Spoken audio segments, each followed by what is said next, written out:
Bonjour tout le monde, ici Sébastien de Diocèse, j'espère que ça va bien. Et oui, on est rendu à ce moment de l'année où on voit apparaître sur la communauté vinyle YouTube le fameux Vinyl Tag. Qu'est-ce que c'est le Vinyl Tag? En fait, c'est une série de questions qui a été mis de l'avant par, je me rappelle plus quel YouTuber, mais ça circule à chaque année. Il y a des nouvelles questions. Tout le monde qui fait des vidéos sur la communauté vinyle tente d'y répondre au meilleur de ses connaissances. Cette année, Vinyl Tag 2025, façon audio stop disquaire. Voilà. On va faire ça assez rondement. J'ai la liste des questions ici. Je vais mettre les questions dans les commentaires dans le bas pour ceux qui voudraient faire leur propre vinyl tag à la maison. C'est vraiment très ludique. C'est bien le fun. On commence. Question numéro 1. Quel est votre meilleur achat de 2024, que ce soit un vinyle neuf ou ancien?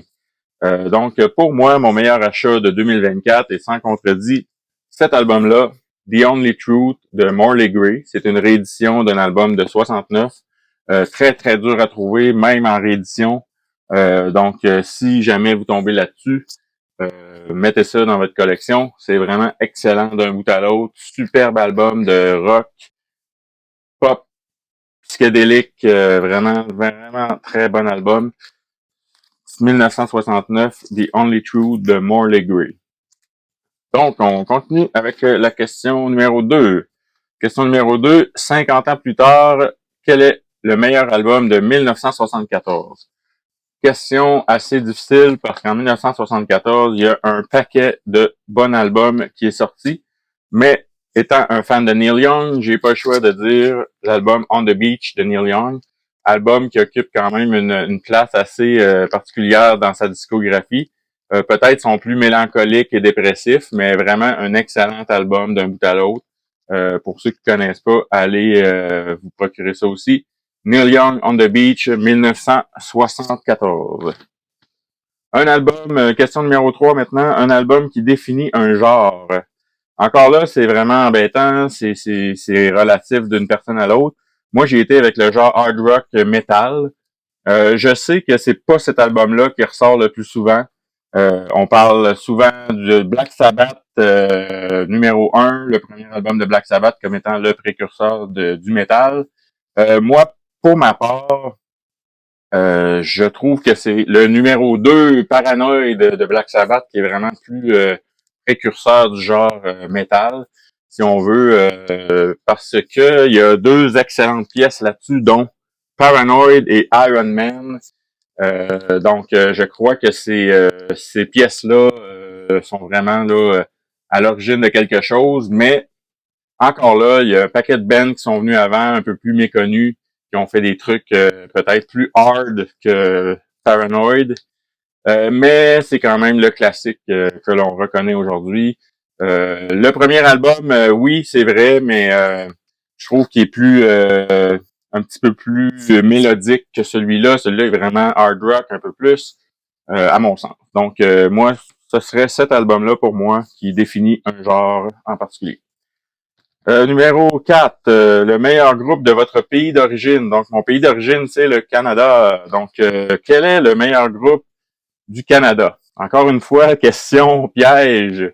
Mais j'ai pas le choix, même si je suis pas un excellent fan de ce groupe-là. J'aime ce groupe, mais je peux reconnaître qu'ils ont fait des choses vraiment extraordinaires. Il s'agit de Rush. Le trio Rush, vraiment populaire auprès des amateurs de rock progressif et autres. Je suis pas un super connaisseur de Rush et pas un grand fan, mais j'aime leurs premiers albums particulièrement. Et Rush, c'est Rush, sont connus mondialement, c'est sûr que c'est probablement un des plus grands groupes canadiens avec The Tragically Hip. Et voilà, Rush. Question numéro 5, un artiste qui vous manque terriblement. Moi, pour ma part, étant un amateur de blues rock, j'ai pas le choix de répondre. Stevie Ray Vaughan. je me demande toujours ce qui se serait passé si Stevie était pas mort, mais c'est la vie. Donc, Stevie Ray Vaughan, vraiment virtuose. Je vois pas là, qui pourrait le dépasser vraiment dans son genre. Donc, c'est quelqu'un qui me manque terriblement. Numéro 6, le meilleur album live de votre collection. Encore là, vraiment une question difficile. Il y a beaucoup de bons albums live, en jazz particulièrement. Mais moi, je vais y aller avec un album live que j'ai acheté dernièrement, que j'ai vraiment aimé beaucoup, et que c'est un guitariste que je trouve qu'on sous-estime vraiment. C'est l'album All Around Man de Rory Gallagher, live in London. Donc, super album live. Quatre, 3 LP, pardon, 3 vinyles. Donc, vraiment une très, très grande série de chansons. Et, faut se le dire, Rory Gallagher live, c'est vraiment excellent. Il est en feu à chaque fois. Donc, vraiment, c'est comme Stevie Ray Vaughan, c'est quelqu'un que j'aurais aimé voir de son vivant. Mais malheureusement, ça sera pas possible. Donc, on l'écoute sur disque. Rory Gallagher, excellent live. Numéro 7. Votre partenaire vient de vous larguer. Quel album écoutez-vous? Donc, encore une fois, pas évident, mais moi, j'ai choisi l'album Forever Ago. Donc, l'album de Bon Iver. Premier album. Pour moi, c'est son meilleur. Lui et le deuxième sont vraiment excellents, mais celui-là, vraiment, une saveur mélancolique, un peu triste. C'est saveur d'album d'automne, si on peut dire. Donc, vraiment, si quelqu'un vous laisse, je vous dis, allez mettre ça. C'est peut-être pas ce qui va vous redonner le plus de joie, mais c'est vraiment un excellent album mélancolique. Donc, Bon Iver, Forever Ago. Numéro 8. Quel est le meilleur son de batterie sur un album? Moi, j'ai été pour un batteur que j'apprécie particulièrement. Je trouve qu'il y a un apport à son band vraiment important. Donc, il s'agit de Chad Smith des Red Hot Chili Peppers. Je trouve que sans Chad Smith et bien sûr Flea, le bassiste, les Red Hot n'auraient pas le même son. Vraiment, Chad Smith est excellent à la batterie, très créatif, inventif. Donc, j'ai pris l'album le Greatest Hit, mais ça s'applique pour à peu près n'importe quel album des Chili Peppers. Donc, Chad Smith, si vous connaissez pas, excellent batteur. Le son est hallucinant, vraiment très créatif, comme je le disais. Donc, Chad Smith. Question numéro 9. Votre artiste préféré qui est membre de 2 groupes ou plus? Moi, personnellement, j'ai choisi Tom Morello. Tom Morello, qui est le guitariste des bands Rage Against the Machine, Audioslave, Prophet of the Rage, The Atlas Underground. Donc, il est dans 4 bands. Mais maintenant, il est un peu moins dans Rage Against et Audioslave. Ces bands-là ne font presque plus rien. Donc, mais Tom Morello, encore une fois, un virtuose de la guitare. Il a son son propre à lui, vraiment excellent. Encore une fois, il y a un apport à ces bands-là très, très particulier.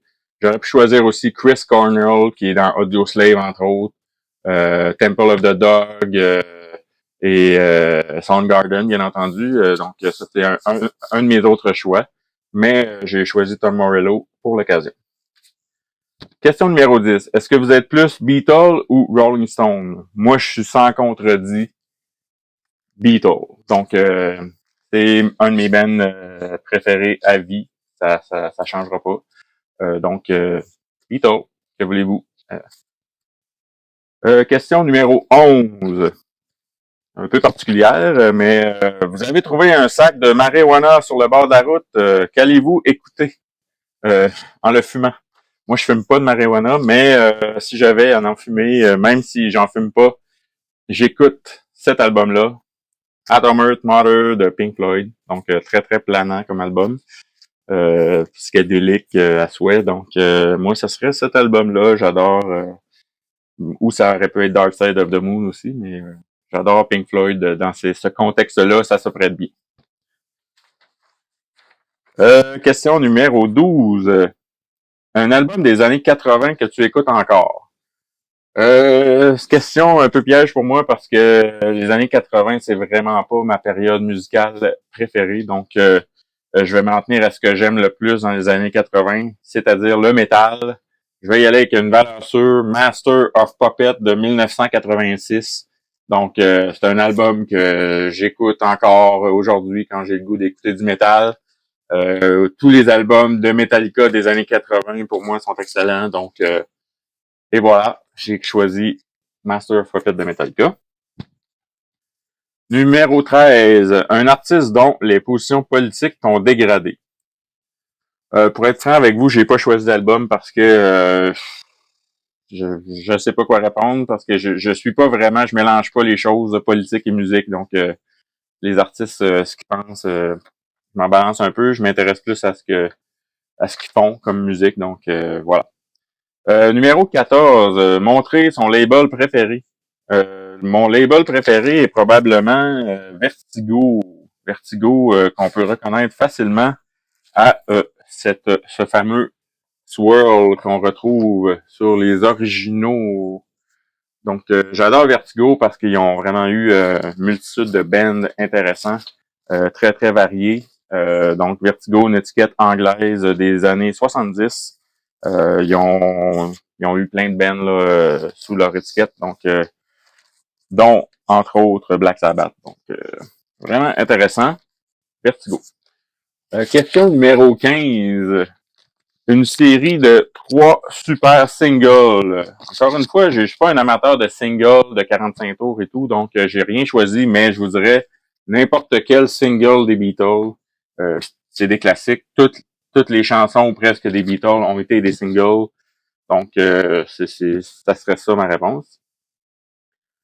Numéro 16, un achat RSD que tu écoutes régulièrement. En fait, moi, je l'ai pas acheté au RSD, mais c'est une sortie du RSD. C'est l'album A Legend in the Making, Stevie Ray Vaughan and the Double Trouble, live at El Mocambo. Donc, pour ceux qui connaissent pas Live at El Mocambo, c'est un DVD au départ, donc une captation vidéo qui a été fait dans un bar à Toronto, au El Mocambo en 83, au début de la carrière de Stevie Ray Vaughan. Donc, je vous dirais que ça, c'est le show classique pour moi. Donc, c'est un show incroyable. Ils ont fait un vinyle, une édition vinyle, donc c'est vraiment super bon. Le son est quand même intéressant. Donc, ça a sorti au Record Store Day il y a déjà 6-7 ans, si ma mémoire est bonne. Donc, c'est un excellent album. Donc, pour moi, je l'écoute quand j'ai le goût d'écouter un bon blues, c'est ça que je mets. Question numéro 17 maintenant. Tu peux être réincarné en n'importe quel artiste, mort ou vivant. Qui serait-il ou qui serait-elle? Pour moi, c'est sans contredit, Monsieur Paul McCartney. Donc, si j'avais à vivre dans la peau de quelqu'un, je pense que je choisirais Paul McCartney.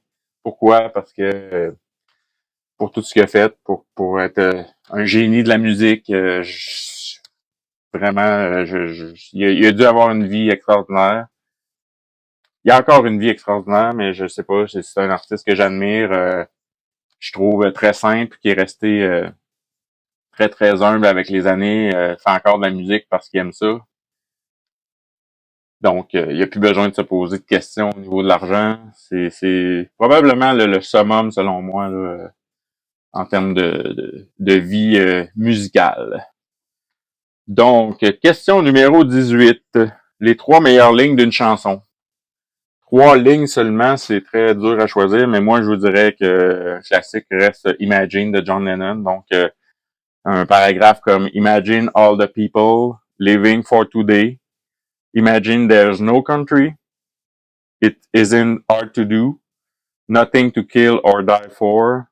And no religion too. Donc, c'est assez powerful. Il faut le dire, là, c'est quelque chose qui s'applique à toutes les époques, particulièrement dans les contextes qu'on connaît aujourd'hui avec les guerres en Ukraine et en Israël. Donc, vraiment, je pense que les gens devraient réécouter Imagine quelques fois dans l'année. Ça leur ferait du bien.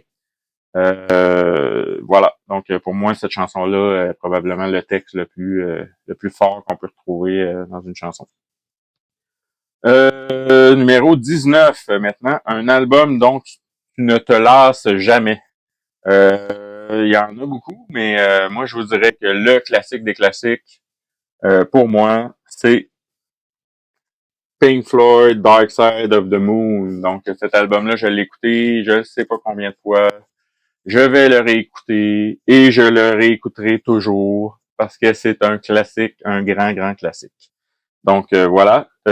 Question numéro 20 maintenant. Partager ta chaîne Vinyl Community préférée de la communauté vinyle de YouTube. Encore une fois, question assez embêtante parce qu'il y en a beaucoup que je suis. J'adore là, suivre les YouTubers sur YouTube, voir qu'est-ce que les gens aiment et tout ça. Donc, je fais des découvertes là-dessus incroyables. J'ai choisi une chaîne en anglais et une chaîne en français. La chaîne en anglais, c'est un incontournable. Je l'ai déjà nommé, je crois.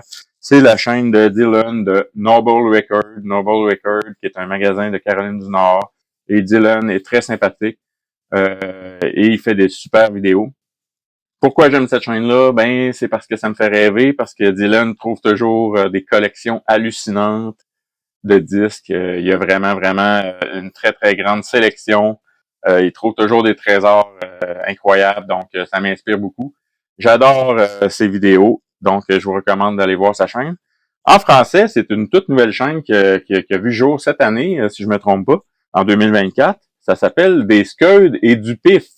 Des Scuds et du Pif, qui a été fondé par deux Français exilés, un à Montréal et l'autre en Suède, si je me trompe pas. Donc, shout out à French Vinyl Addict qui est à Montréal et Stunty qui est en Suède. Donc, Stunty est une encyclopédie sur pattes de la musique. Donc, c'est vraiment intéressant.